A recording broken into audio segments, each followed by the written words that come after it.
네, 국어 의문론 3주 3차시 영상 강의를 시작하도록 하겠습니다. 한글 파일 자료 5쪽, 5쪽이죠. 3.1.2 좋은 방법에 따른 자음 분류.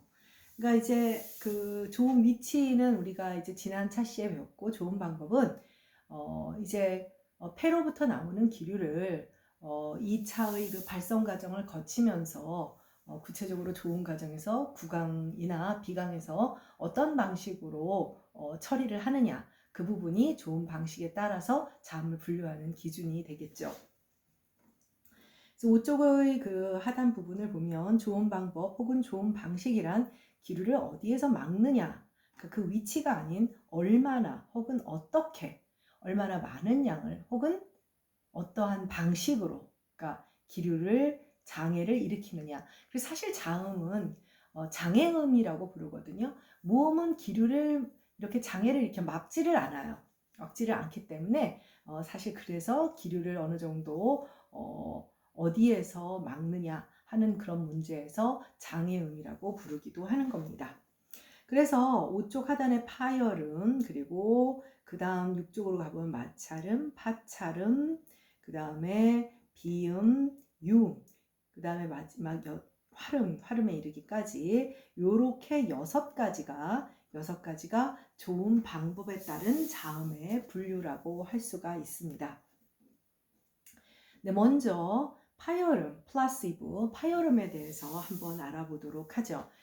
파열음은 지금 6가지 자음의 분류 중에 가장 보편적인 좋은 방식에 따른 자음 분류예요. 그러니까 말하자면 어떤 언어에 뒤에 배우는 마찰음이나 파찰음은 없을 수 있지만 반드시 파열음은 있다는 것이죠. 그래서 예를 들면 파찰음과 마찰음만 있는 언어는 있을 수 없어요. 반드시 파열음이 꼭 있습니다. 훨씬 더 보편적인 그런 자음이라고 할 수가 있어요. 네, 파열음은 기류의 장애를 가장 많이 받는 경우로 좋은 위치에서 공기가 완전히 막히는 소리로 폐쇄음, 스탑. 이제 완전히 막히는 측면에서 보면 폐쇄음, 그리고 공기를 내보내는 측면에서 보면 파열음이라고 이렇게 부르는 거예요. 같은 소리의 명칭입니다. 그러니까 예를 들면 양순 파열음이라고 하면 우리가 흔히 알고 있는 비음 문자와 관련되는 거잖아요. 그럼 바. 자, 두 양손에서 폐쇄가 되고 입을 벌리는 거는 아를 발음하기 위한 거죠. 종성에 올 때 우리가 발음을 해보면 그 폐쇄의 순간을 더 잘 느낄 수 있습니다. 앞, 그쵸? 양손 폐쇄. 그런데 아까 모음이 오는 경우처럼 분명히 모음을 발음하기 위해서는 공기를 내보내면서 개방을 해야 되잖아요. 그럴 때 파열음이라고 부르는 거예요. 그러면 아니 그럼 개방음이라고 하지 왜 파열음이라고 하느냐. 이제 물론 우리가 조음을 할 땐 못 느끼지만 기류가 두 입술을 막음으로써 기류가 폐쇄되어 있다가 순식간에 개방을 하면서 공기가 팍 터져 나온다 라는 측면에서 파열음이라는 명칭을 붙인 것입니다. 그러니까 시작하는 부분에 초점을 두면 폐쇄음, 그 다음에 조음을 시작할 부분에 초점을 두면 폐쇄음, 조음의 마지막 부분에 초점을 두면 파열음이 됩니다. 그래서 선생님의 교재에서는 주로 이제 파열음이라는 명칭을 주로 사용하고 있습니다. 어떨 때는 폐쇄음이라고 하는데 일관성을 갖는 게 중요하겠죠? 네. 하단, 그래서 5쪽 하단을 함께 보도록 하죠. 가장 많이 받는 게 스탑, 기류의 장애를 가장 많이 받고, 폐쇄음의 다른 명칭은 파열음인데 대단히 상충되는 이름을 가지고 있지만 이 음성의 좋은 방식과 관련이 있다라고 해서 폐쇄음 즉 파열음은 기본적으로 3단계의 조음 과정을 가지게 되어서 폐쇄, 그리고 그 해당 조음 위치, 양순이면 양순, 치조면 치조, 연국이면 연국에 해당 조음 위치에서 폐쇄가 되고 그 폐쇄가 지속이 됩니다. 물론 단위는 1000분의 1초, 밀리세컨드지만 그 다음에 지속이 되고 그 다음에 개방을 하게 되죠. 그래서 그 개방의 다른 이름이 파열이 됩니다. 그래서 파열은 혹은 폐쇄음의 조음의 3단계라고 하면 폐쇄, 직속, 개방의 다른 이름은 파열. 이 3단계를 반드시 기억할 필요가 있습니다. 네, 그래서 공기가 지나가다가 특정의 조음 위치에서 막히는 폐쇄의 단계, 그리고 폐쇄가 지속되면서 폐쇄의 공간에서 압력이 올라가는 지속의 단계, 그러니까 폐쇄가 되면 기본적으로 어디서든 공기가 올라가게 되는 것, 기압이 올라가게 되는 거죠. 네. 그 다음 마지막으로 폐쇄가 개방되면서 갇혀있던 공기가 파열을 하며 방출되는 마지막 단계. 네. 그래서 폐쇄의 단계에 초점을 두면 폐쇄음. 네. 마지막 개방 단계에 초점을 두면 파열음이 되는 것입니다. 네. 그래서 국어의 이제 한글 자모를 보면 양순 폐쇄음에 해당하는 비읍, 그 다음에 피읍, 그 다음에 네, 잠깐만요. 선생님이 교정을 받음에도 불구하고 비읍, 피읍, 그 다음에 쌍비읍, 그 다음에 디귿, 디귿, 티읕, 쌍디귿, 기역, 키읔, 쌍기역. 아이고야, 네. 이렇게 결국 양순 폐쇄음, 치조 폐쇄음, 영국의 폐쇄음의 세 가지 부류가 있습니다. 경국에서는 폐쇄음이 없습니다. 나중에 배울 지읒, 치읒, 쌍지읒, 얘네들은 파찰음이에요. 네, 이렇게 양순 폐쇄음, 치조 폐쇄음, 연국의 폐쇄음, 이렇게 세 가지 부류가 있습니다. 선생님은 여기서는 폐쇄음으로 소개했지만 이후 이제 여러분들이 쭉 책 전체를 보면 이제 그냥 파열음으로 통일해서 부르게 됩니다. 이 음성의 경우 3단계의 개방이 실현되지 않는 경우가 있어요. 즉 마지막 3단계 개방이 실현되지 않는 경우가 있는데 아까 앞, 앗, 악. 자, 악 해보세요. 악. 입을 벌리고 있지만 공기는 나가지 않죠. 후설이 영국의 쪽을 폐쇄했기 때문이다. 앗도 마찬가지예요. 혀끝이 치조를 폐쇄했기 때문이다. 느껴지죠? 네. 그렇기 때문에 이렇게 마지막, 즉 소위 받침표기, 정확하게 말하면 음절말의 종성 위치에서는 마지막 세 번째 단계를 잃어버리게 되고 파열을 하지 않게 됩니다. 그래서 파열을 하지 않는다 해서 이 위치의 파열음은 불파음, 아니불자와 아니밀자를 써서 아니미자를 써서 불파음 혹은 미파음이라고 부릅니다. 네, 그래서 한국어의 아주 중요한 음성적 특징이에요. 왜냐하면 대부분의 많은 언어들은 음절말 위치에서 파열을 시킵니다. 외파를 해요. 그러니까 뭐 예를 들면 뭐 영어에 뭐 hot hot이시다. 우리 어떻게 써요? hot 이렇게 생각하지만 그들은 hot 외파를 시켜라. 공기를 내보낸다는 거죠. 바깥에자를 써서. 네. 그래서 개방 단계가 없는 파열음을 unreleased placebo. released라는 건 풀어준다는 뜻이잖아요. 그러니까 unreleased니까 풀어주지 않는. 그래서 파열을 시키지 않는 불파음 혹은 미파음이라고 부릅니다. 네, 반대로 개방된 단계가 실현되는 것을 외파음이라고 하고 한국어에서는 예를 들면 다, 그 다음에 뭐 가와 같이 뒤에 모음이 올 때는 즉 음절 초성에서는 당연히 외파가 되겠죠. 네, 그렇게 기억을 하고 있으면 됩니다. 두 번째는 프리커티브, 마찰음입니다. 마찰음은 조음체와 조음 위치를 완전히 폐쇄하지 않고 좁은 틈 사이로 공기를 내보내면서 마찰 소음, 즉 노이즈를 일으키는 소리예요. 간단히 뭐 우리 다 해보면 압니다. 스, 그 다음에 뭐 스, 그쵸? 드와 비교를 해볼까요? 드, 혀끝이 치조에 붙는 게 확연히 느껴지죠? 그러니까 붙으면서 막는 거예요. 그런데 쓰를 할 때는 어때요? 혀끝이 치조에 다가가지만 폐쇄시키지 않아요. 이게 마찰음입니다. 그리고 뭔가 귀에 거슬리는 듯한 소음이 생기죠? 이게 뭐 예를 들면 왜 테레비 꺼지는 소리나 왜 우리가 뭐 그런 소리 뭐 이런 소리를 내잖아요. 그래서 이게 마찰음입니다. 그래서 국어에는 치조 마찰음, 네, 치조 마찰음 혀끝을 치조에 거의 붙이다시피 접근시켜서 좁은 틈을 만들어 거의 기류를 이제 틈이 좁으니까 물이 이렇게 빠져나가기에 힘들잖아요, 공기가. 그래서 마찰 소음이 생기는 겁니다. 그런데 얘들이 아까도 말했다시피 모음이와 야요요 앞에서는 이제 경국의 마찰음이 되죠. 조 위치만 바뀐 거, 좋은 방식은 바뀌지 않고 경국의 마찰음이 되는 것입니다. 네. 그리고 히읗이라는 문자가 나타나는 것은 성문 마찰음 혹은 후두 마찰음이라고 합니다. 그러니까 성문 틈에서 좁은 틈, 성문의 좁은 틈에서 마찰을 일으켜서 내는 소리죠. 그렇죠. 그 다음에 한국어와는 달리 영어에는 순치 마찰음, 레비오덴탈 이 소리는 마찰음이야. far, v 이렇게 순치 마찰음. 프랑스의 목젖음, 국예수 마찰음. 아제르바이잔어의 영국의 마찰음. 나한테 시키지 마요. 나도 잘 못해요. 영국의 마찰음은 할 수 있어요. 여러분도. 영국의 마찰음은 그 X자로 조그만 소문자 X자로 보이는 소리나 그 다음 감마자는 흉내를 낼 수 있습니다. 예를 들면 X자는 우리가 흙이라고 했을 때 흙 이 소리고 그 다음에 감마자는 고기 할 때 우리가 모음과 모음 사이 유성음화 되는 그러니까 두 번째 음절의 기는 유성 마찰음인데 영국의 유성 마찰음인데 이거를 미안 고기 할 때는 유성음 그리고 당연히 영국의 폐쇄음이죠. 미안합니다. 선생님 이제 영국의 폐쇄음이에요. 그런데 이거를 마찰음으로 만들어낼 수도 있어요. 고기가 아니라 고기 기 이렇게 하면 마찰음을 만들어낼 수도 있습니다. 뭐 아랍어에는 인도 마찰음도 있고요. 중세국어 여러분들이 순경음이나 반치음이라고 하는 문자를 본 적이 있을 거예요. 지금은 사용하지 않는 소실 문자들인데 얘들이 다 마찰음이에요. 그러니까 순경음은 우리는 현대국어에는 양순 폐쇄음만 있죠.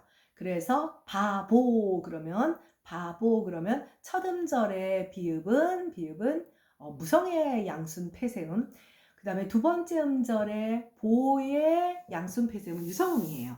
그런데 이 중세국어는 이 순경음의 발음은 예를 들면 바보 할 때 바보가 아니라 바보 보 이런 소리를 내는 거예요. 네, 그래서 순경음은 유성의 양순 마찰음이었고요. 반치음은 자 현대국어의 반치음은 시옷하고 시옷이 기본자잖아요. 기본자는 아니죠. 미안합니다. 반치음은 가외계 원리의 예외인 이체자입니다. 말을 빨리 하다 보니 이체자죠. 가외계 원리에서 예외입니다. 어쨌든 생긴 거는 시옷하고 비슷하게 생겼잖아요. 시옷은 치조 마찰음이에요. 치조 마찰음인데 분명히 무성음이죠. 무성음인데 얘는 유성의 치조 마찰음이에요. 영어의 Z자, Z예요. 그래서 zebra, zoo 이럴 때 나타나는 발음이에요. 현대국어에서 여러분들 영어 잘하니까 이 발음이 어떤 것인지 알겠죠? zoo, zebra 이런 소리들입니다. 그래서 중세국어에는 이러한 양순 마찰음이라든지 그 다음에 치조 마찰음을 각각 가지고 있었습니다. 현대국어와는 다릅니다. 네, 마찰음의 속성은 이러하고요. 다음은 파찰음, 애프리킷입니다. 파찰음은 이름을 보면 느낌이 좀 오는 게 있죠. 뭔가 파열음 플러스 마찰음의 속성을 모두 가지고 있습니다. 파열음과 마찰음의 속성을 모두 가지고 있어요. 그러니까 시작은 파열음이고 끝은 마찰음이에요. 그러니까 우리가 앞에서 파열음, 즉 폐쇄음은 어떻게 됐어요? 폐쇄, 지속, 개방. 근데 그 개방이 순간적으로 팍 터지는 그런 어떤 파열의 단계인데 파찰음은 폐쇄 지속인데 이 마지막 개방을 마찰을 일으키면서 개방을 해요. 마지막 단계가 다른 거예요. 개방을 하는 방식이 파열이냐 아니면은 마찰이냐. 그래서 이름이 파찰음인 거예요. 네, 자 3번 파찰음의 개념적 정의를 함께 보도록 하죠. 이 음성은 좋은 위치에서의 폐쇄와 지속 이후에 파열의 개방이 아닌 마찰음처럼 서서히 마찰을 일으키며 개방을 하는 소리예요. 네, 명칭에서도 알 수 있듯이 파열음과 마찰음의 특성을 모두 가지고 있죠. 사실 엄밀하게 말하면 폐쇄, 지속, 마찰이니까 폐찰음이 맞는 말이죠. 근데 약간 어감이 좀 이상하죠? 어감이 이상해서 이제 파찰음이라고 하고 그러다 보니 좀 일관되게 설명을 하려고 하다 보니까 폐쇄음이 아니라 파열음을 선택하는 경우도 많아요. 네, 그래서 그런 문제가 있다는 거. 폐찰음이라고는 아무도 하지 않습니다. 네, 그래서 파찰음입니다. 네.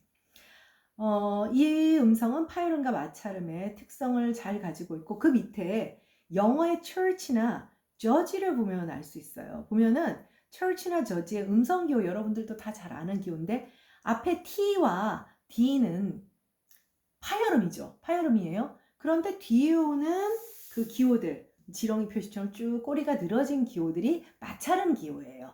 그러니까 파열음과 마찰음의 속성을 합친 것이다 라는 것이 영어의 발음교에서는 잘 드러나고 있죠. 네. 다시 올라와서 국어의 경국의 음인, 이제 경국의 음이라고 하죠. 정확하게는 치경국의 음이든 어쨌든 간에 국어의 경국의 음인 지읒, 치읒, 쌍지읒은 전설을 치조국에 맞대어 폐쇄시킨 뒤 천천히 마찰을 일으키며 개방하는 소리라는 거예요. 그래서 이거는 이제 경국의 파찰음이 되는데 경국의 파찰음과 이제 그 치조 마찰음을 구별해 보면 확연히 느껴져요. 자, 스죠. 그다음 즈는 어떻게 될까요? 즈. 자, 폐쇄의 순간이 없죠. 근데 즈는 어때요? 분명히 혀 끝이 입천장의 어떤 부위에 닿는 게 느껴져요. 그쵸? 폐쇄의 순간이 있어요. 폐쇄의 순간이 있기 때문에 파찰음은 폐쇄와 지속과 마찰의 세 단계를 갖고 있는 것이다 라고 기억을 하면 됩니다. 현대국어에서는 이렇게 경국의 파찰음인데요. 중세국어에서는 그 위치가 확연히 앞쪽인 치조음이었던 것 같아요. 그래서 치조 파찰음이었어요. 치조 파찰음이었고, 그래서 결과적으로 어떻게 되면 경국의 위치에서는 중세국어에는 아무런 음성도 발음되지 않았던 것이죠. 의문론적으로 의미 있는 네, 그런 차이가 있고요. 그 다음에 영어의 뭐 church나 george 경국의 파찰음이고, 독일어의 경우 치경 파찰음, 중세 여기 지금 치조 파찰음 마찬가지죠. 뭐 그러니까 짜 이렇게 되겠죠. 짜. 그 다음에 여러분 요새 파이자 PF로 쓰잖아요. 이게 순파찰음이에요. 파이자. 그러니까 양순에서 폐쇄를 하는데 F가 결국 마찰음의 표시잖아요. 그러니까 철자가 이미 그것을 말해주고 있는 것이에요. 네, 그래서 그런 특성을 가지고 있다는 것을 기억을 하고요. 네, 그 다음에 여기 4번 각주 4번을 보면 각주 4번이 어디 있었더라? 네, 마찰음 부분에 보면 성문 마찰음에 대한 설명을 하는 부분에 각주가 붙어 있는데 이 히읗이라고 하는 이 우리가 앞에서 지난 그 2주차에 우리가 실제의 물리적 실제와 인식적 실제가 일치하지 않는다. 기본적으로 인간은 분절을 통해서 추상화를 시킨다라고 해요. 여러분들한테 내가 히읗은 자음입니까? 모음입니까? 라고 물어보면 저 교수가 미쳤나? 히읗이 자음이지. 뭐 그것도 모르세요? 이렇게 생각을 할 거예요. 네, 맞습니다. 히읗은 의문론적으로는 명백한 자음이에요. 그런데 사실 음성학적으로 특히 이 소리의 물리적인 속성을 파악을 해보면 얘는 좋은 위치가 없어요. 그러니까 자음이 되려고 하면 자음의 분류는 뭐였어요? 좋은 위치와 좋은 방법에 따라서 분류하잖아요. 그럼 여러분들이 교수님 좋은 위치가 성문이라며요. 근데 이 성문이라고 하는 걸 잘 생각해 보세요. 성문은 조음의 단계가 아니라 포네이션, 발성의 단계와 관련이 있어요. 기본적으로 차이가 있죠. 그래서 실제로 우리가 인식을 하기에는 히읗은 분명히 자음이고 이 소리들은 성문 마찰음이에요. 의문론적으로는. 그런데 얘가 음성적으로 보면 뒤에 오는 모음의 위치에 따라서 조음 위치 이동을 다 해요. 자, 한번 같이 해볼까요? 뭔가 굉장히 깊숙이 나죠. 이때는 성문의 위치예요. 그 다음 자, 하 할 때의 혀의 그 입의 크기라든지 뭐 그 다음에 혀의 위치가 같아요, 달라요? 히. 선생님 영상을 봐도 전혀 입모양이 다르죠? 히. 그 다음 계속 보세요. 호. 같아요? 다 다르죠, 입모양이. 뒤에 오는 모음의 위치에서 발음이 돼요. 실제로는. 우리가 앞에서 히라고 하는 소리가 히읗이 전형적인 경국의 음이다 라고 했어요. 이 모음 앞에서만 얘기를 한 거예요. 왜? 이 모음이 전설모음, 즉 경국의 위치거든요. 그래서 음성학적으로 봤을 때 히읗은 구강 내에서 구체적인 좋은 위치가 없어요. 뒤에 오는 모음에 다 동화돼서 실현이 되거든요. 그러면 이게 과연 모음이냐? 자, 이 해보세요. 이 성대 진동이 있죠? 그 다음에 이 히를 연속으로 합니다. 성대 진동이 없어지는 순간을 느껴보세요. 이 히, 이 히, 이 히. 혀는 전혀 움직이지 않죠. 자, 호 해볼게요. 호, 아니, 오호예요, 오호. 오호, 오호. 입모양 전혀 바뀌지 않고 혀도 움직이지 않죠. 근데 순간적으로 H를 발음할 때 무성이 되는 구간이 있다는 게 느껴지죠. 움직이지 않는 무성의 구간이 있어요. 자, 모음과 조음은 동일하고 오로지 성대 진동만 사라져서 얘는 무성모음이다. 이런 별칭으로 부르기도 합니다. 그래서 이 히읗이 음성학적인 특성과 의문론적인 특성이 굉장히 다르다라고 하는 그런 차이점이 있습니다. 각주 사본을 한번 보도록 할까요? 히읗의 경우 구강 안에서 구체적인 조음 동작이 없어서 무성의 모음이라고도 한다. 그래서 힘이나 흙을 조음할 때 힘 할 때는 경국의 마찰음으로, 그 다음에 흙 할 때는 영국의 마찰음으로. 왜 영국의 마찰음이냐? 모음은 후솔 쪽에서 나거든요. 네. 사실 이들은 히읗에 후행하는 모음의 위치와 관련이 있다. 그래서 후행하는 이와 의의 조음에 친 경국의, 즉 전설, 혹은 연국의 후설의 위치에서 발음되는 것이다. 네, 그런 음성학적인 특징을 기억을 할 필요가 있습니다. 그러나 인식의 차원에서는 분명한 자음이죠. 네, 다음 비음으로, 네, 6쪽의 맨 하단 4번 비음으로 nature, 비음으로 가도록 하죠. 지난주에도 이미 비음에 대해서는 공부를 했어요. 기류가 넘어오면서 성대를 거치면서 인두를 지나면서 구강으로 넘어가든 비강으로 넘어가든 두 가지 방향이라고 했죠. 근데 이제 이 비강의 경우는 구강과는 달리 고정되어 있어요. 움직이지 못해요. 움직이지 못하거든요. 그래서 굉장히 많은 조음이 가능하지는 않고 양순비음, 치조비음, 영국의 비음 많이 발음이 되고 경국의 비음도 있기는 해요. 니, 냐녀뇨뇨는 경국의 비음입니다. 또 환경이 똑같죠? 이모음 앞과 야여요요 앞입니다. 네, 6페이지의 맨 하단 비음은 목젖, 즉 국외수를 포함한 영국외와 후설이 맞닿아 붙어서 구강으로 흐르는 기류의 통로를 막으면서, 그럼 기류가 어디게 됐어요? 숨 쉬려고 하니까 우리가 입을 콱 다물어 버려. 그럼 어떻게? 코로 숨 쉬라고 하잖아요. 코로 숨 쉬라고 하죠. 그러면 비강으로 공기가 나가게 됩니다. 폐로부터 나온 기류는 성대의 진동과 개방의 발성의 과정을 거친 후 이처럼 구강과 비강으로 선택적으로 나가게 되면서 발음의 과정에서 가장 큰 대분류인 구강음과 비강음으로 나뉘어요. 지난번에도 말했지만 왜 비강음으로 안 하냐고요? 그냥 일종의 관습이에요. 폐찰음이라고 안 하는 것과 같이. 그래서 구강음 내지는 그렇다고 구음이라고 하지도 않아요. 네, 구강음과 비음으로 구분이 됩니다.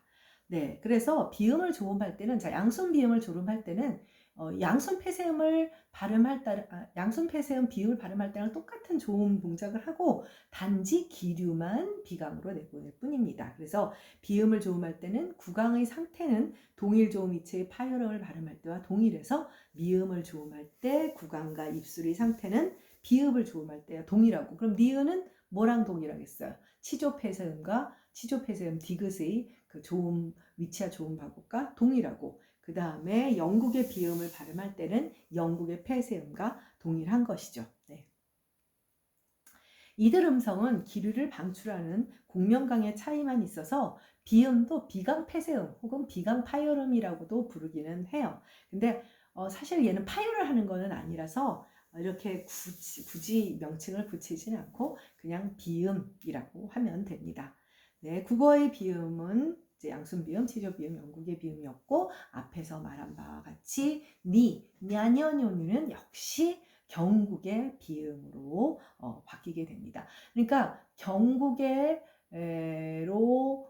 변화하는 아이들은 그 앞에서 배웠던 시샤, 쇼슈라든지 그다음에 니냐뇨뇨 이런 아이들이 있다는 거를 이게 또 반복돼서 나와요. 반복돼서 어디서 나오냐? 교체와 변이형 얘기 그리고 또 음운 가정에서 국외음화 얘기에 다시 나오게 됩니다. 일단 환경은 계속 반복돼서 나오니까 뭔가 동질적인 컨디션, 조건이 있다는 것을 확인할 수는 있겠죠. 네, 한국어의 비음은 비자음만이 존재하는데 프랑스어, 불어의 경우에는 비모음도 있어요. 비모음도 있어서 자, 비자음 그러면 비모음을 어떻게 발음하느냐? 자, 우리가 이응 앙이라고 하는 발음을 할 때는 아에다가 아라고 하는 모음에 비자음, 즉 영국의 비음을 못해서 앙이 되죠. 앙, 그쵸? 그러니까 모음 아를 발음하는 것과 장을 발음하는 것이 분리되어 있어요. 그러면 비모음을 어떻게 발음하느냐? 프랑스어는 다르게 들리죠. 그러니까 아를 발음하는데 공기가 구강으로 나가지 않고 코로 나가게 하는 거예요. 자, 우리는 엥 이렇게 되죠. 근데 거기는 뭐 자연스럽진 않지만 여러분도 해보면 코로 기류가 나가게 할 수 있어요. 그거는 비모음이에요. nasalized than vowel이라고 할 수 있죠. 비모음입니다. 물론 방언에는 우리도 비모음이 있어요. 경상도 방언에 사이 높아서 가이 맑아서 이렇게 말을 하죠. 이거는 원래 산이잖아요. 산인데 니은이 탈락하면서 그 니은의 치조 비음의 그 비음성이 앞뒤 모음의 이제 그 음성적 특징을 씌워놓은 거를 컬러링을 한다라고 하는데 색깔을 좀 이제 더 말하자면 비음화를 시키는 거예요. 네이저라이즈를 시켜놓은 거라고 하죠. 네, 그렇게 기억을 하면 됩니다. 다섯 번째 유음입니다. 다섯 번째 유음은 여러분들이 잘 알고 있는 리을이라고 하는 문자로 표기되는 소리죠. 그래서 아마 이걸 학교 다닐 때 여러분들이 설치금화라고 해서 이거 한두 문제는 안 풀어본 적이 없을 거예요. 그래서 설치금화는 어떻게 배웠어요, 여러분들? 받침에 올 때, 종성에 올 때 리을은 설치금이다. 이거는 아마 기억을 했을 거예요. 그러니까 라 할 때의 그 리을의 발음과 알 할 때의 리을의 발음은 다르다 정도는 아마 기억을 하고 있을 겁니다. 네, 일단 유음은 리퀴드라고 해서 액체라는 뜻이잖아요. 마치 물처럼 흐르듯이 나오는 소리다. 그래서 자음 가운데 가장 모음적인 속성, 공명성과 모음성이 많아요. 그래서 노래 후렴구에 랄라랄라랄라랄라를 많이 쓰죠. 물론 공명성이 있는 것은 비음도 있어요. 그러니까 노래 후렴구에 나나나나도 나오죠. 근데 유음과 비음을 구별하면 유음이 훨씬 더 모음적인 속성이 좀 더 많다고 보면 됩니다. 또 나중에 뒷챕터에 가면 변별적 자질과 관련된 거에서 어떤 그런 개별 소리들의 프로퍼티, 속성에 대해서 배우게 될 겁니다. 현아 목젖으로 기류를 변화시키되 최소한의 장애만을 만들어요. 그러니까 장애가 적으니까 훨씬 더 모음적인 속성이 강하다는 거죠. 유음이라는 명칭은 청각적 인상이 유동처와 같다는 데서 기인을 한 명칭입니다. 그래서 설측음, 단설음, 이제 우리의 그 종성에 해당하는 리을 표기에 해당하는 그런 소리를 레터럴, 설측음이라고 초성에 오는 소리는 탄설음, 플랫 혹은 탭이라고 합니다. 설탄음이라고 하기도 하는데 뭐 설측음, 설탄음 하면 딱 짝이 맞을 것 같잖아요. 그런데 일반적으로는 탄설음이라고 합니다. 그 다음에 트릴, 전동음은 스페인어에 뭐 어르르 하는 떼그르르 구르는 소리에 해당합니다. 국어에는 없는 소리죠. 네. 설측음은 혀의 중심 쪽이 윗 잇몸이나 치조구개를 맞고 아마 다 해볼 수 있죠. 알 하면 치조구개나 윗 잇몸을 맞고 그 측면으로 혀의 측면으로 기류가 빠져나가고 탄설음이나 전동음도 마찬가지인데 혀 끝이 아주 잠깐 쳐야 돼. 아주 짧아야 돼요. 그래야 장애가 적을 거 아니에요. 그래서 혀끝을 위로 한 번만 살짝 떼었다가 떨어지는 그렇게 탄설음이 되고 이 동작을 여러 번 반복하면 하면 이게 전동음이 되는 것입니다. 뭐 설전음이라고도 하네요. 한국어에서는 나라 할 때의 리을, 이제 초성의 리을, 설탄음이 되고 달 할 때는 설측음이 되고 달라 해서 리을이 연속으로 나오면 LL. 네. 달려 이 경우는 여 앞이잖아요. 여 앞이라서 이때는 Y자 뒤집어진 표기인데 이건 경국의 설측음도 있어요. 이거는 나중에 좀 다시 상세히 설명을 할 테니 그런 차이가 있다는 것을 보면 되고, 음성적으로는 이렇게 차이가 나지만 음소로서는 하나이기 때문에 표기도 역시 리을, 자모 하나만 사용하면 됩니다. 네, 그리고 이제 마지막으로 요번 차시 마지막으로 활음, 글라이드라는 거예요. 글라이딩이라고 하는 것은 미끄러지는 거죠. 네, 미끄러지는 거예요. 그래서 이 활음은 사실 다른 말로 반모음이라고 부르는 세미바우얼이라고 하는 그런 명칭입니다. 사실 이제 원래 사용했던 명칭은 세미바우얼인데 이제 촘스키의 생성어문론 쪽으로 오면서 활음이란 용어를 사용했어요.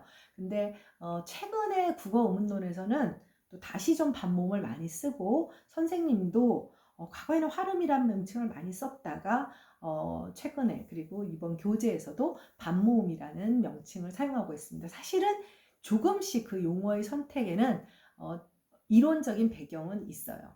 네, 모음에서 모음으로 미끄러지듯 발음되며 만들어지는 소리라는 의미에서 활음이라는 명칭이 붙어졌는데, 모음의 핵심 특성인 음절성 혹은 성절성이라고 해요. 음절을 이룰 수 있는 소리. 그러니까 자음은 혼자 발음될 수 없잖아요. 음절성이라는 것은 발화를 할 수 있다. 발화의 단독 단위가 되어야 되는 거예요. 아에이오는 우리가 말할 수 있지만 자음은 단독으로 말을 못하죠. 자음은 음절을 이룰 수 있는 성질을 갖고 있지 못하거든요. 근데 모음의 이 핵심 특성인 음절성을 잃은 소리이긴 하지만 모음의 특질과 유사한 것을 반모음이라고 해요. 즉 이아 이아 이아 하다가 이야, 아에 미끄러지듯 들어가죠. 오아 오아와와, 아에 미끄러지듯 소리가 들어가죠. 그래서 이나 오나 혹은 우가 원래 음절을 이룰 수 있는 모음이 어떤 그 속성을 잃어버리라. 여러분들이 학교 문법에서 배웠던 반모음이에요. 반모음. 활음이라는 명칭도 뭐 알려주는 교과서도 있긴 한데, 이런 것들을 이제 활음이라고 합니다. 그래서 반모음, 반모음. 평순 반모음이라고 부르는 제이가 있는데, 얘는 제이라고 하지 않고 무슨 이유에선지 요드라고 부릅니다. 동유럽권 같은 경우는 제이라고 쓰고 제이콥이라고 하지 않고 야콥이라고도 읽고 그렇게 되잖아요. 그러니까 자, 원순 반모음이라고 부르는 W, 이렇게 보니까 여러분들 아마 알 겁니다. 네. 그래서 평순 반모음은 기본적으로 이모음이 변해서 요드가 되니까 경국의 활음 혹은 경국의 반모음이라고 하고, 그 다음에 W는 오나 우가 이제 변화해서 만들어지는 것이기 때문에 연국의 활음. 네. 그 다음에 이제 이제 입술도 사용하니까 이렇게 부르게 됩니다. 네, 앞서 살펴본 유음과 함께 이 활음이라는 명칭이 다른 음성들의 명칭과는 달리 조음의 간극도라는 건 뭐냐면 어떤 그런 조음의 차이라고 생각을 하면 됩니다. 과학적인 용어가 아니라는 이유로 이걸 프락시먼트, 뭔가 이렇게 접근을 해서 조음체에 접근을 하는 소리라고 부르자는 입장도 있는데, 한국어 의문론에서는 접근음이라는 용어가 일반적으로 사용되고 있는 것 같지는 않아요. 그냥 이제 뭐 과도음이라고도 또 해요. 근데 이런 어려운 용어보다는 활음 내지는 반모음이라는 용어를 더 많이 쓰는 것 같고, 선생님은 이 교재에서는 반모음이라는 명칭으로 통일해서 사용을 하고 있습니다. 네, 3차시 수업은 여기서 마치고요. 4차시에서 만나도록 하겠습니다. 수고했습니다.